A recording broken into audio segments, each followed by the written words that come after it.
Anne of Avonlea, Chapter 28. The Prince Comes Back to the Enchanted Palace. The last day of school came and went.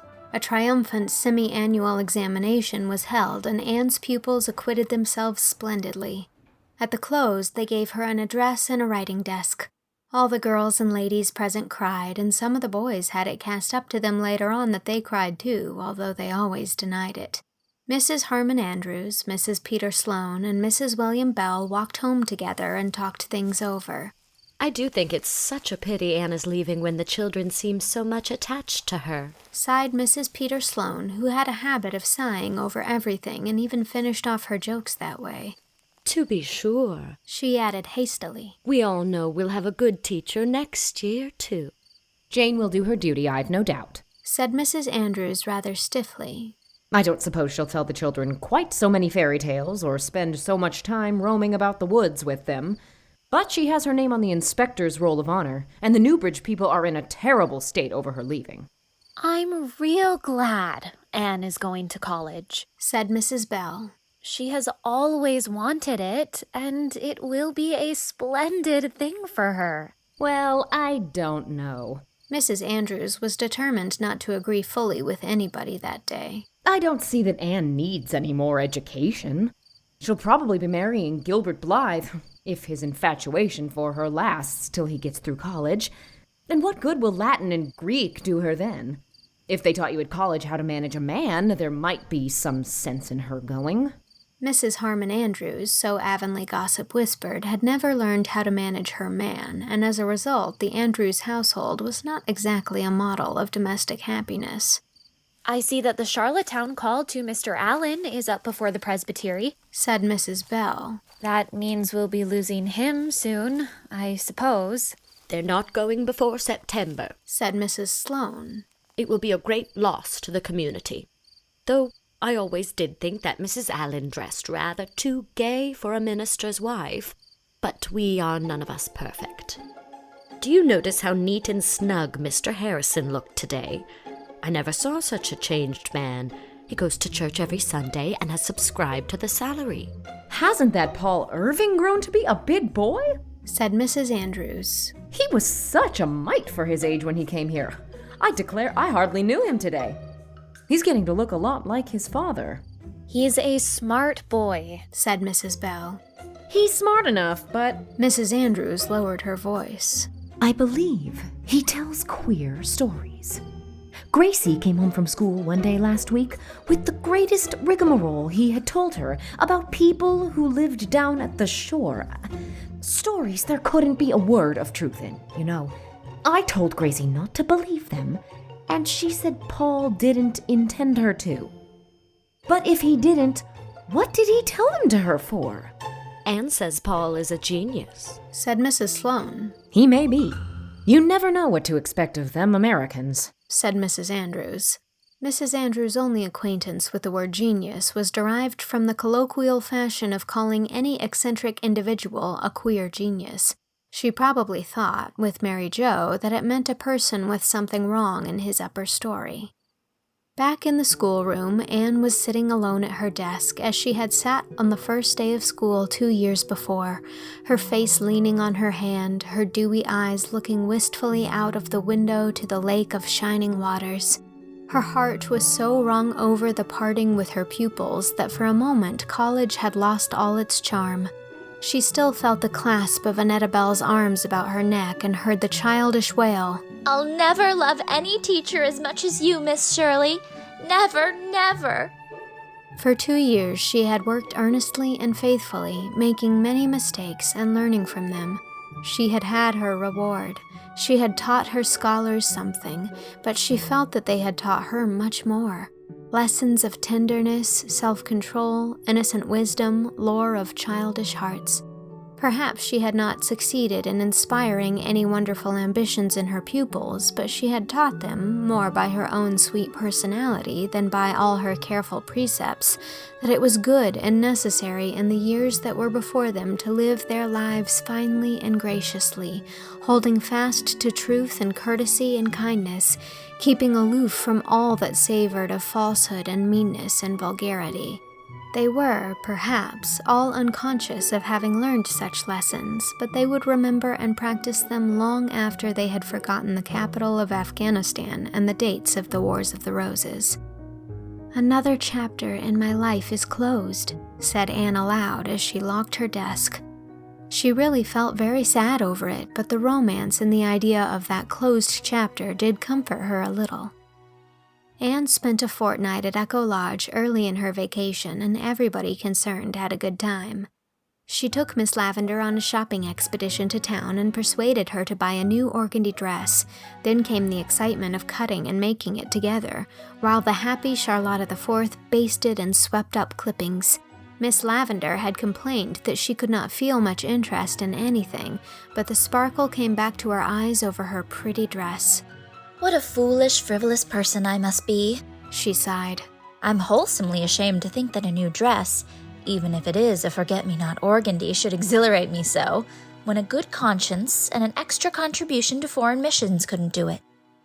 Midway in her visit, Anne went home to Green Gables for a day to mend the twins' stockings and settle up Davy's accumulated store of questions. In the evening, she went down to the shore road to see Paul Irving. As she passed by the low, square window of the Irving sitting room, she caught a glimpse of Paul on somebody's lap, but the next moment he came flying through the hall. "Oh, Miss Shirley!" he cried excitedly. "You can't think what has happened. Something so splendid. Father is here. Just think of that. Father is here. Come right in. Father, this is my beautiful teacher. You know, Father." Stephen Irving came forward to meet Anne with a smile. He was a tall, handsome man of middle age, with iron-gray hair, deep-set, dark blue eyes, and a strong, sad face, splendidly modeled about chin and brow. Just the face for a hero of romance, Anne thought with a thrill of intense satisfaction. It was so disappointing to meet someone who ought to be a hero and find him bald or stooped or otherwise lacking in manly beauty. Anne would have thought it dreadful if the object of Miss Lavendar's romance had not looked the part. "So this is my little son's beautiful teacher, of whom I have heard so much," said Mr. Irving with a hearty handshake. "Paul's letters have been so full of you, Miss Shirley, that I feel as if I were pretty well acquainted with you already. I want to thank you for what you have done for Paul. I think that your influence has been just what he needed. Mother is one of the best and dearest of women, but her robust, matter-of-fact Scotch common sense could not always understand a temperament like my laddie's. What was lacking in her, you have supplied. Between you, I think Paul's training in these past 2 years has been as nearly ideal as a motherless boy's could be." Everybody likes to be appreciated. Under Mr. Irving's praise, Anne's face burst flower-like into rosy bloom, and the busy, weary man of the world, looking at her, thought he had never seen a fairer, sweeter slip of girlhood than this little down-east school-teacher with her red hair and wonderful eyes. Paul sat between them, blissfully happy. "I never dreamed Father was coming," he said radiantly. "Even Grandma didn't know it. It was a great surprise. As a general thing," Paul shook his brown curls gravely, "I don't like to be surprised. You lose all the fun of expecting things when you're surprised. But in a case like this, it is all right. Father came last night after I had gone to bed, and after Grandma and Mary Jo had stopped being surprised, he and Grandma came upstairs to look at me, not meaning to wake me up till morning. But I woke right up and saw Father. I tell you, I just sprang at him." "With a hug like a bear's," said Mr. Irving, putting his arms around Paul's shoulders smilingly. "I hardly knew my boy. He had grown so big and brown and sturdy." "I don't know which was the most pleased to see Father, Grandma or I," continued Paul. "Grandma's been in the kitchen all day making the things Father likes to eat. She wouldn't trust them to Mary Jo, she says. That's her way of showing gladness. I like best just to sit and talk to Father. but I'm going to leave you for a little while now if you'll excuse me. I must get the cows for Mary Jo. That is one of my daily duties." When Paul had scampered away to do his daily duty, Mr. Irving talked to Anne of various matters, but Anne felt that he was thinking of something else underneath all the time. Presently it came to the surface. In Paul's last letter, he spoke of going with you to visit an old friend of mine, Miss Lewis, at the Stone House in Grafton. Do you know her well? "Yes, indeed. She is a very dear friend of mine," was Anne's demure reply, which gave no hint of the sudden thrill that tingled over her from head to foot at Mr. Irving's question. Anne felt instinctively that romance was peeping at her around a corner. Mr. Irving rose and went to the window, looking out on a great, golden, billowing sea where a wild wind was harping. For a few moments there was silence in the little dark-walled room. Then he turned and looked down into Anne's sympathetic face with a smile, half whimsical, half tender. "I wonder how much you know," he said. "I know all about it," replied Anne promptly. "You see," she explained hastily, "Miss Lavendar and I are very intimate. She wouldn't tell things of such a sacred nature to everybody. We are kindred spirits." "Yes, I believe you are. Well, I'm going to ask a favor of you. I would like to go and see Miss Lavendar if she will let me. Will you ask her if I may come?" Would she not? Oh, indeed she would. Yes, this was romance, the real thing, with all the charm of rhyme and story and dream. It was a little belated, perhaps, like a rose blooming in October which should have bloomed in June, but nonetheless a rose, all sweetness and fragrance with the gleam of gold in its heart. Never did Anne's feet bear her on a more willing errand than on that walk through the beech woods to Grafton the next morning. She found Miss Lavendar in the garden. Anne was fearfully excited. Her hands grew cold, and her voice trembled. "Miss Lavendar, I have something to tell you, something very important. Can you guess what it is?" Anne never supposed that Miss Lavendar could guess, but Miss Lavendar's face grew very pale, and Miss Lavendar said in a quiet, still voice from which all the color and sparkle that Miss Lavendar's voice usually suggested had faded. "Stephen Irving is home?"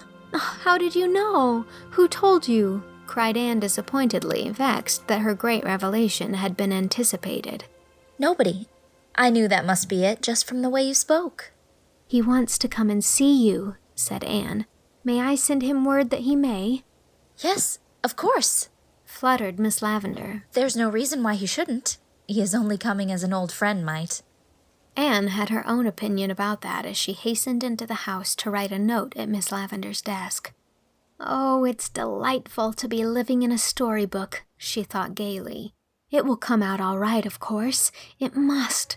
And Paul will have a mother after his own heart, and everybody will be happy. But Mr. Irving will take Miss Lavendar away, and dear knows what will happen to the little stone house. And so there are two sides to it, as there seems to be to everything in this world." The important note was written, and Anne herself carried it to the Grafton post office, where she waylaid the mail carrier and asked him to leave it at the Avonlea office. "It's so very important," Anne assured him anxiously.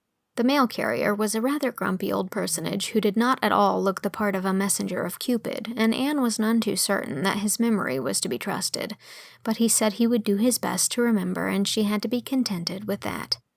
Charlotta the Fourth felt that some mystery pervaded the stone house that afternoon, a mystery from which she was excluded.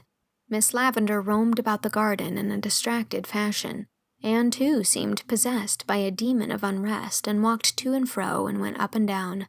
Charlotta the Fourth endured it till patience ceased to be a virtue. Then she confronted Anne on the occasion of that romantic young person's third aimless peregrination through the kitchen. "Please, Miss Shirley, ma'am," said Charlotta the Fourth with an indignant toss of her very blue bows. "It's plain to be seen you and Miss Lavendar have got a secret, and I think, begging your pardon if I'm too forward, Miss Shirley, ma'am, that it's real mean not to tell me when we've all been such chums."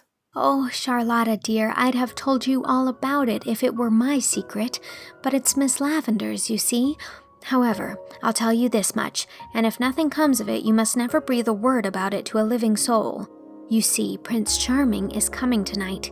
He came long ago, but in a foolish moment went away and wandered afar and forgot the secret of the magic pathway to the Enchanted Castle, where the princess was weeping her faithful heart out for him. But at last he remembered it again, and the princess is waiting still, because nobody but her own dear prince could carry her off. Oh, Miss Shirley, ma'am, what is that in prose? Gasped the mystified Charlotta. Anne laughed. In prose, an old friend of Miss Lavendar's is coming to see her tonight. Do you mean an old beau of hers? Demanded the literal Charlotta. That is probably what I do mean. In prose, answered Anne gravely. It is Paul's father, Stephen Irving, and goodness knows what will come of it, but let us hope for the best, Charlotta. I hope that he'll marry Miss Lavendar, was Charlotta's unequivocal response. Some women's intended from the start to be old maids, and I'm afraid I'm one of them, Miss Shirley, ma'am, because I've awful little patience with the men. But Miss Lavendar never was. And I've been awful worried, thinking what on earth she'd do when I got so big I'd have to go to Boston.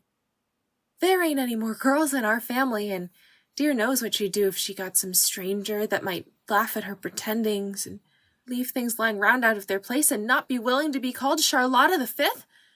She might get someone who wouldn't be as unlucky as me in breaking dishes, but she'd never get anyone who'd love her better.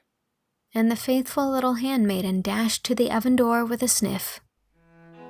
They went through the form of having tea as usual that night at Echo Lodge, but nobody really ate anything. After tea, Miss Lavendar went to her room and put on her new forget-me-not organdy, while Anne did her hair for her. Both were dreadfully excited, but Miss Lavendar pretended to be very calm and indifferent. I must really mend that rent in the curtain tomorrow, she said anxiously, inspecting it as if it were the only thing of any importance just then. Those curtains have not worn as well as they should, considering the price I paid. Dear me, Charlotta has forgotten to dust the stair railing again. I really must speak to her about it. Anne was sitting on the porch steps when Stephen Irving came down the lane and across the garden. This is the one place where time stands still, he said, looking around him with delighted eyes. There is nothing changed about this house or garden since I was here 25 years ago. It makes me feel young again. You know time always does stand still in an enchanted palace, said Anne seriously. It is only when the prince comes that things begin to happen. Mr. Irving smiled a little sadly into her uplifted face, all a star with its youth and promise. Sometimes the prince comes too late, he said. He did not ask Anne to translate her remark into prose. Like all kindred spirits, he understood. Oh no, not if he is the real prince coming to the true princess, said Anne, shaking her red head decidedly as she opened the parlor door. When he had gone in, she shut it tightly behind him and turned to confront Charlotta the Fourth, who was in the hall, all nods and becks and wreathed smiles. Oh, Miss Shirley, ma'am, she breathed. I peeked from the kitchen window, and he is awful handsome and just the right age for Miss Lavendar. And oh, Miss Shirley, ma'am, do you think it would be much harm to listen at the door? It would be dreadful, Charlotta, said Anne firmly. So just you come away with me out of the reach of temptation. I can't do anything, and it's awful to hang around just waiting, sighed Charlotta. What if he don't propose after all, Miss Shirley, ma'am? You can never be sure of the men. My older sister, Charlotta the First, thought she was engaged to one once, but it turned out he had a different opinion, and she says she'll never trust one of them again.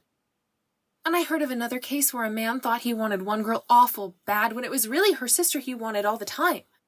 When a man don't know his own mind, Miss Shirley, ma'am, how's a poor woman going to be sure of it? We'll go to the kitchen and clean the silver spoons, said Anne.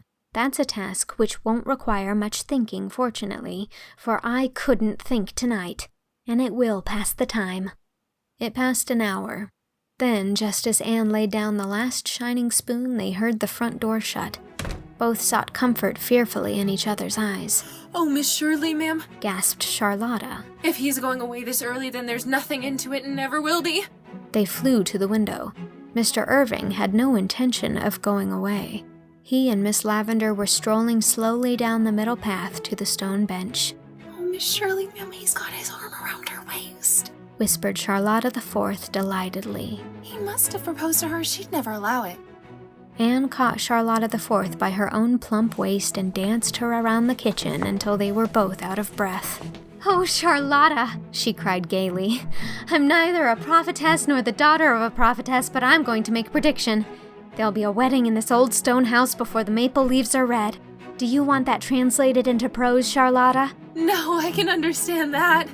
A wedding ain't poetry." "Why, Miss Shirley, ma'am, you're crying. What for?"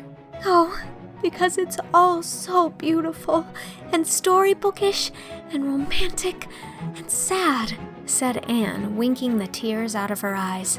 "It's all perfectly lovely, but there's a little sadness mixed up in it too, somehow." "Oh, well, of course, there's a risk in marrying anybody," conceded Charlotta the Fourth.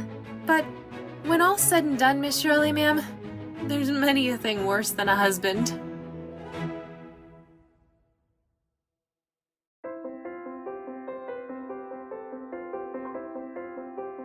That was Chapter 28 of Anne of Avonlea.